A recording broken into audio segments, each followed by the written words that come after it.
Hello and welcome to 623 page. Maybe move a little bit this direction. This is a cite from the book The Holographic Paradigm, and there will also include some cites from the website David Bohm Society, and we were talking about the hologram. The hologram does not look like an object at all, but gives rise to an image when it is suitably illuminated. The holograms seem on a cursory inspection to have no significant order, and it got to be somehow a lack of order within the hologram, and this order will determine the order to points that will appear in the image when it's illuminated. So when it's illuminated, the illuminated, so to speak, image will have points. It could be seen as a flat surface. And here comes the interesting thing. The hologram can be illuminated in unlimited number of ways from all directions, and every and each illumination will be a little different in strength. So we can say this: the hologram depicts the whole object, or almost the whole object, and from that ground substance you can get an infinite number of different photos with points. And what this shows is that the hologram in itself is implicit, and all the different takes are the explicit.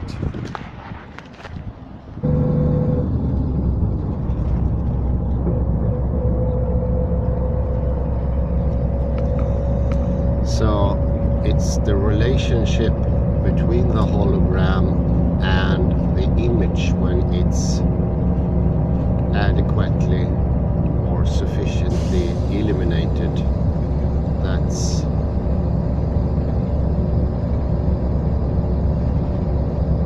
that David Bohm is trying to use as an explanation for the difference between implicit, which is the hologram, and the explicit, which is the image. And you can get so many explicit images from the same hologram. Just have to illuminate it in different ways, and all those will be like a photograph to some extent. It will have points, and between those points there will be distances, whereas the hologram in itself contained that feature, but it had something much more. It has the whole picture, and it's not dependent on points. There's no points inside the hologram. This also goes to show that reality is not made out of points.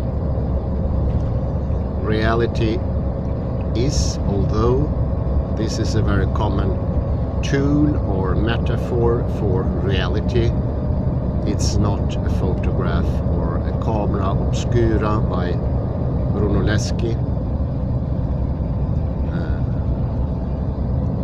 And I remember this vividly when I had my exhibitions. I was painting many years ago, and I have a couple of exhibitions where I was presenting the style I really liked at that time, which was Renaissance art.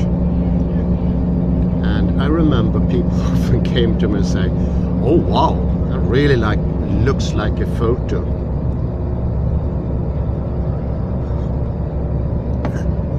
they thought that to be a compliment. Well, I didn't feel bad about that comment, but what I was thinking is, how can they think that the painting is photo-like? It was anything but photo-like. But they couldn't see the different layers. In Renaissance painting, you put at least 20 to 25 layers.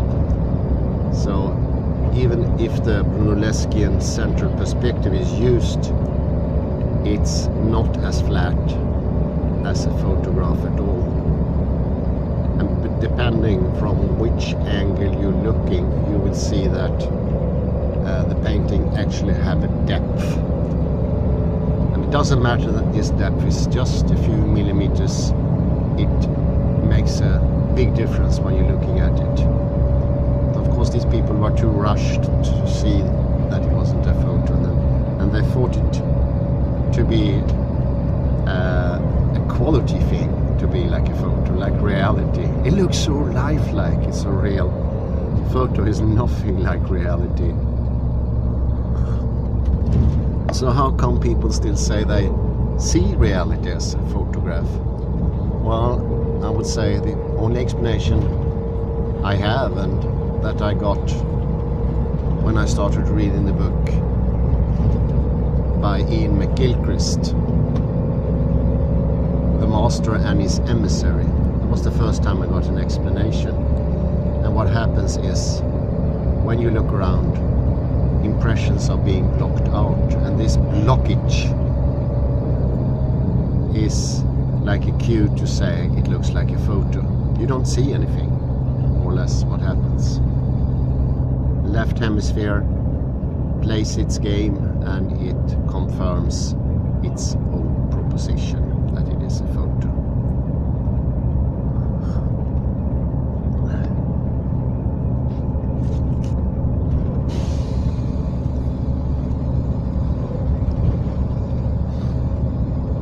So going back to the hologram. In the hologram you obviously have all the information of the photo.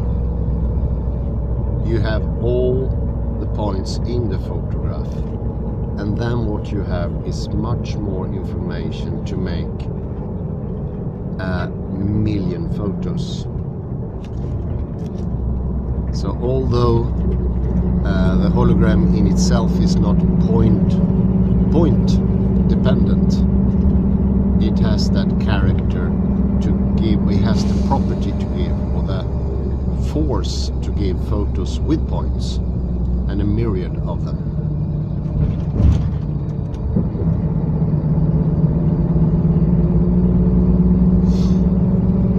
And the book continues, we may call this order implicit, but the basic root of the word implicit means enfolded. So in some sense you could say the whole object is enfolded in each point of the hologram, rather than being in point-to-point correspondence. And the point-to-point correspondence is the central perspective. Because what Brunelleschi did, he put a black box up, he made a little hole in it, and behind the box, like facing outside of the church.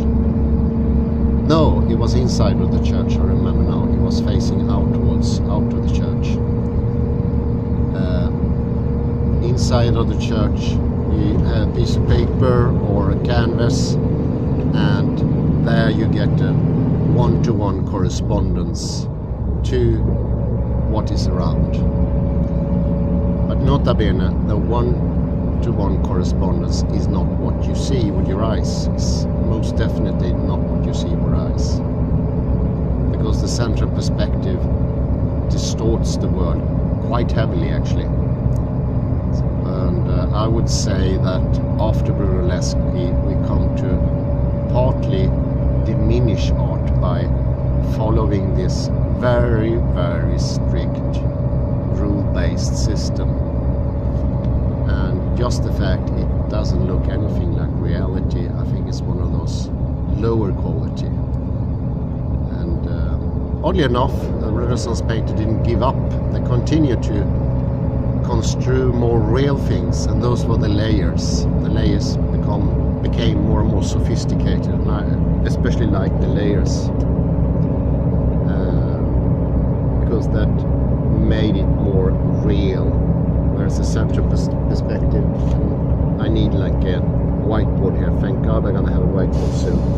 But you put a central point on the canvas, and then from that you draw lines in all directions going to the horizon, and that's how it's built up.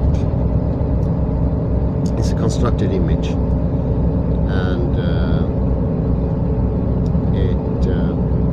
it's not very playful.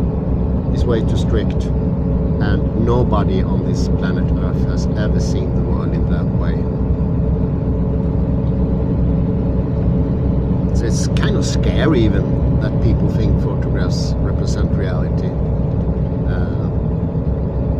When presented with a photo, most people of primitive tribes, they won't understand what they see looking at. They won't see it as photos if they don't have any experience of central perspective of some sort. It takes some getting used to it, and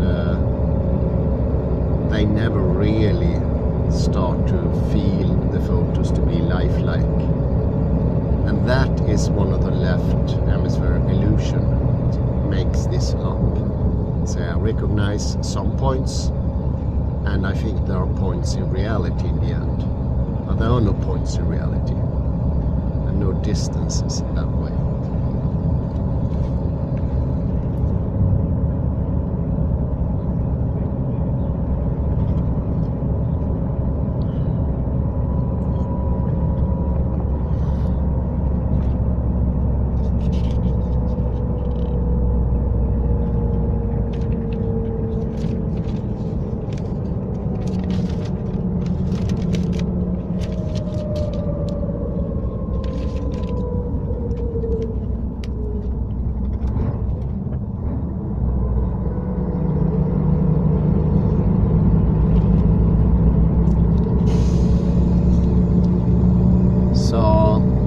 Say this about the relationship with the hologram and the object, that it's a representation of, or in some parts actually is the object, and that get all of it. The hologram has all the information about the object, but it's definitely different in form.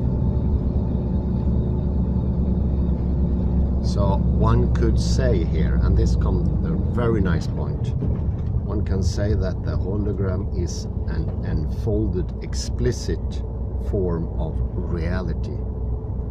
So when you do the hologram, you unfold explicit things in reality, and it's like in this case it's similar to a photo shoot. So you take what's explicit in reality and you unfold it inside the hologram, and after that you can make it explicit again by lightening the hologram in an adequate way, and you get results that can be perceived as photos with point to point, but the hologram as a whole is much more than a point to point relation.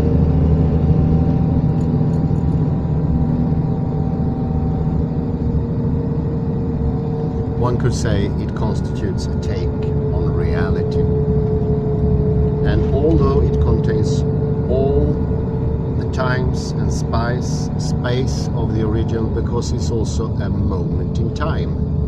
That's very interesting, because time comes in here. It takes all the time and all the space of the original and the instance, and it's still different in character.